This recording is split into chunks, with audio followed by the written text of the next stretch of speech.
Anxiety के कारणले हुन्छ होइन? एन्जाइटीबाट चाहिँ मलाई एन्जाइटी भएर चाहिँ धेरै गाह्रो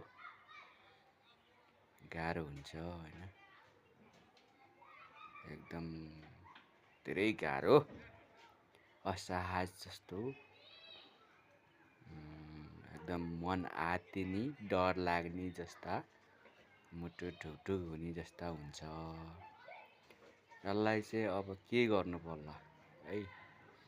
हाम्रो साथीभाइहरूले के गरे थाहा छ भने भनिदिनु पर्यो होइन, कमेन्ट गर्नु पर्यो नि त, भनिदिनु पर्यो, कमेन्ट गर्नु पर्यो, यसो गर्नु भनेर चाहिँ हजुरहरूले सल्लाह सुझाव दिनु पर्यो है।